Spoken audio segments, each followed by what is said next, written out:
નમસ્કાર ધોરણ 8 ના વહાલા વિદ્યાર્થી મિત્રો, આજે આપણે આ વિડિયો લેક્ચરની અંદર તમારું જે ગુજરાત સરકાર દ્વારા નવી સ્વાધ્યાય પોથી આપવામાં આવેલી છે તે સ્વ અધ્યયન પોથીમાં ભાગ નંબર પહેલાનું ગુજરાતી વિષયમાં પાઠ નંબર બીજો છે સાયકલ સવારીની ખાટી મીઠી, તેમનું સંપૂર્ણ સોલ્યુશન આપણે આ વિડિયો લેક્ચરમાં જોવાના છીએ.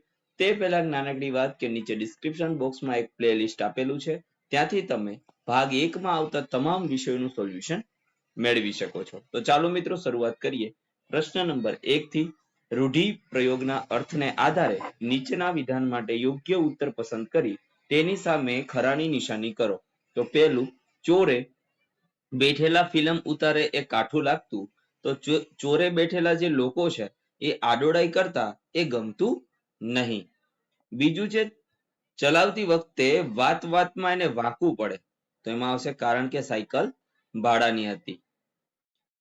ત્રીજું છે, જોખમને ભરી પીવાની તૈયારી હોય એટલે કે મુશ્કેલીઓથી ગભરાવું નહીં.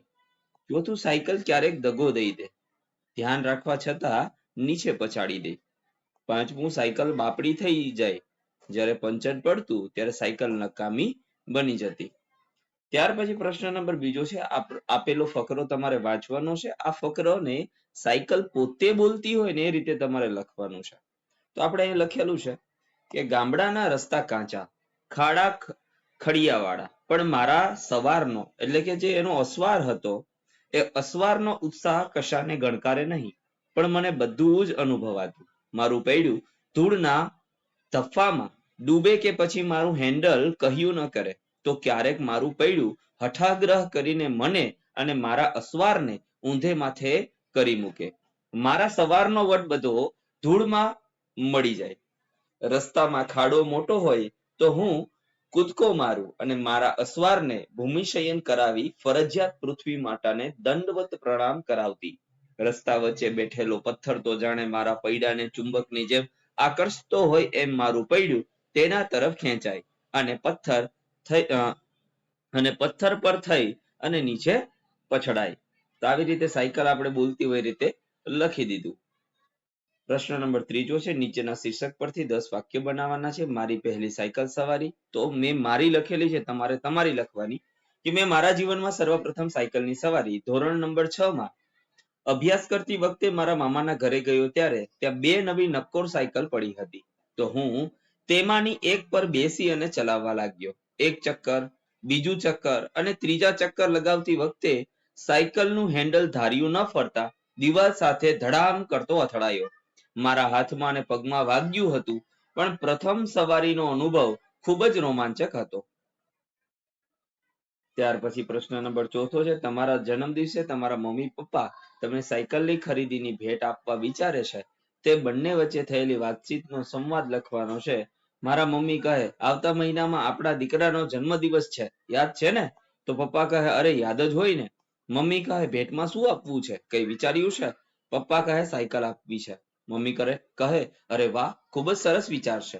પપ્પા કહે, થેન્ક યુ, પણ સાયકલ લેશું કેવી તે વિચારવું પડે. મમ્મી, એમાં વિચારવાનું શું, આપણા લાલાને ગમે તેવી લેવાની. પપ્પા કહે, ઓકે, તો આપણે બ્લુ સાયકલ લેશું. મમ્મી કહે, ખૂબ સારો વિચાર છે, પણ. પપ્પા કહે, પણ શું? મમ્મી કહે, પણ સાયકલ સાથે હેલ્મેટ જરૂરથી લેશું. પપ્પા કહે, હા, સાયકલ સાથે સેફટી જરૂરી છે. તો મમ્મી કહે, ચાલો તો લઈ આવીએ. પપ્પા કહે, ઓકે, ચાલો.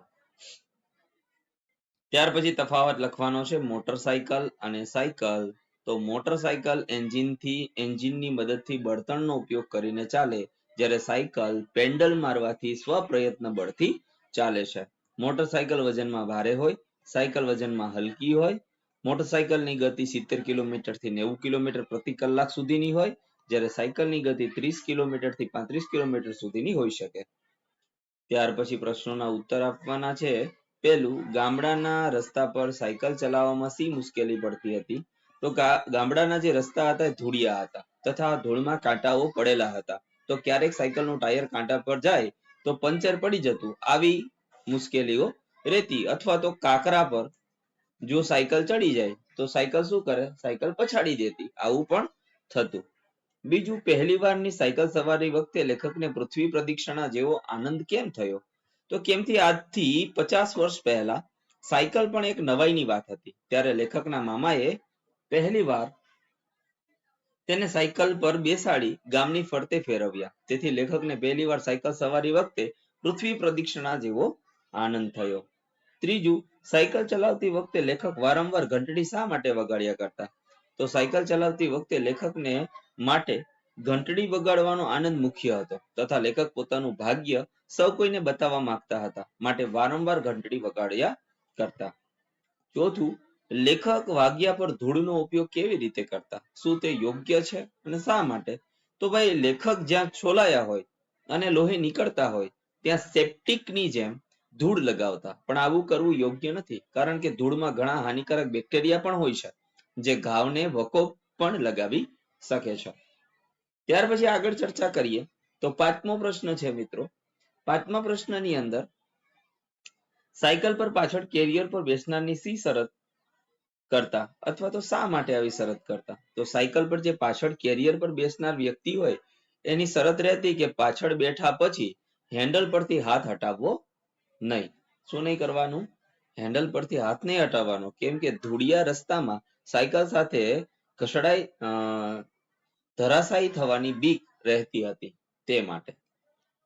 છઠ્ઠું, લેખકે બાળપણમાં સાયકલ ચલાવવાની ઘટના શા માટે અસામાન્ય ગણાવી? તો ભાઈ કેમ કે બાળપણમાં દરેક પહેલો અનુભવ ગાઢ છપાતો હોય છે. સાયકલ પર પ્રથમવાર બેસવું, તેના પર હાથ ફેરવવો, સાયકલ ચલાવવી, તેમાં થતું ભૂમિપતન, હાથ પગ છોલવા, આ બધું અણુ અણુને સ્પર્શી જાય છે. આ અનુભવ કોઈ સાથે સરખાવી ન શકાય કેમ કે પ્રથમ અનુભવ અસામાન્ય હોય છે. બીજું છે સાયકલ ભાડે લેવા 2-3 મિત્રોએ શા માટે પૈસા ભેગા કરવા પડતા? તો એમાં આવશે કેમ કે સાયકલનું 1 કલાકનું ભાડું 1 આનો હતું અને એ સમયમાં 1 આનો પણ અસાધારણ હતો. તેથી સાયકલ ભાડે લેવા 2-3 મિત્રોએ સાથે પૈસા ભેગા કરવા પડતા હતા. આઠમું છે સાયકલની ઘંટડી ન વાગે એ વગાડીએ તો ચાલે એમ શા માટે કહ્યું છે? તો કારણ કે સાયકલનો જ અવાજ કીચુડ અવાજ જ ઘંટડી કરતા મોટો હતો તો લોકો ઘંટડી વગાડ્યા વગર જ આઘા ખસી જતા. પ્રશ્ન નંબર 7, સાયકલ સાથે જોડાયેલી કહેવત, રૂઢિપ્રયોગ, સૂક્તિ કે પંક્તિ લખો. આપણે પંક્તિ લખેલી છે. સાયકલ મારી સરર જાય, ટ્રીન ટ્રીન ટોકરી વગાડતી જાય, દાદીમાં ચાલ્યા છો ક્યાં, લાકડી લઈને ચાલ્યા છો ક્યાં, દાદીમાં આઘા ખસો નહીં તો હમણાં પડી જશો, સાયકલ મારી સરર જાય. ત્યાર પછી પ્રશ્ન નંબર 8, આપેલા શબ્દ સમૂહ માટે વપરાતો શબ્દ નીચેના કોષ્ટકમાંથી શોધી અને ઉદાહરણ મુજબ વર્તુળ કરી અને તમારે લખવાનો છે. તો જુઓ, ખડું કરવાની જગ્યા તો ખડાવડ, તો આપણે અહીં કરેલું છે ખડાવડ. ટૂંકમાં તમે જોઈ લો, પહેલા આનો સ્ક્રીનશોટ લઈ લો એટલે આપણે સમજાવવામાં સાનુકૂળતા રહે.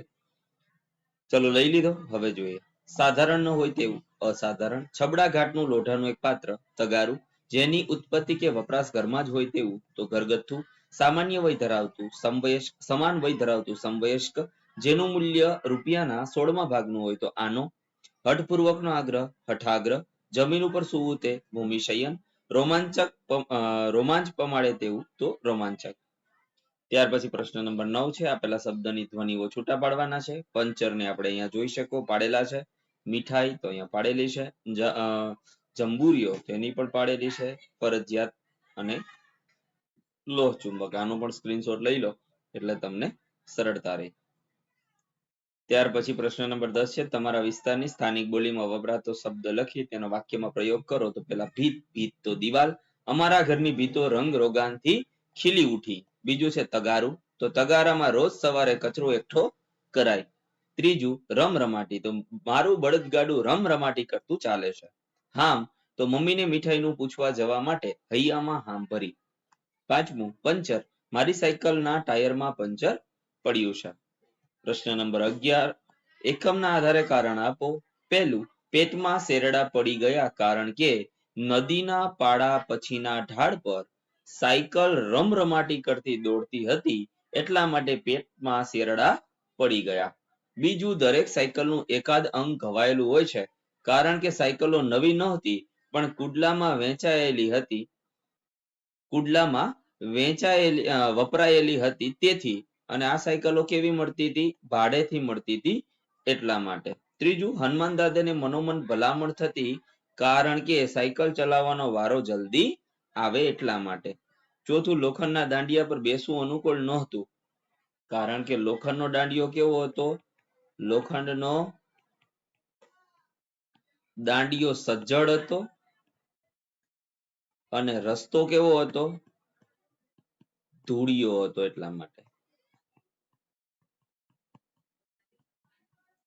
હવે પાંચમું, સાયકલ વાળો ટ્યુબમાં હવા ભરી તગારામાં પાણીમાં બોળે કારણ કે તો તે ટ્યુબમાં પંચર ક્યાં છે તે જાણવા માટે અને પંચર થયા પછી હવે ક્યાંય હવા નીકળતી નથી ને તે જાણવા માટે. ત્યાર પછી પ્રશ્ન નંબર 12 છે, જાહેરાતના આધારે પ્રશ્નોનું નિર્માણ કરવાનું છે. તો અહીં જાહેરાત આપેલી છે. હવે પ્રશ્નોનું નિર્માણ કરીએ. પેલી જાહેરાત શેના માટેની છે? જાહેરાતમાં કયા સ્ટોરની વાત કરી છે? સલામત સાયકલ સ્ટોરનું સરનામું શું છે? સ્ટોરમાં કયા કયા મોડલ ઉપલબ્ધ છે? સાયકલની ખરીદી પર કઈ કઈ ઓફર મળશે? તો મિત્રો આ હતું સંપૂર્ણ એટલે સંપૂર્ણ સોલ્યુશન. આવા જ સોલ્યુશન નીચે ડિસ્ક્રિપ્શનમાં પણ આપેલા છે અને આપણે આગળ પણ આવા સોલ્યુશન સાથે મળતા રહીશું. ત્યાં સુધી આવજો. જય હિન્દ, જય ભારત.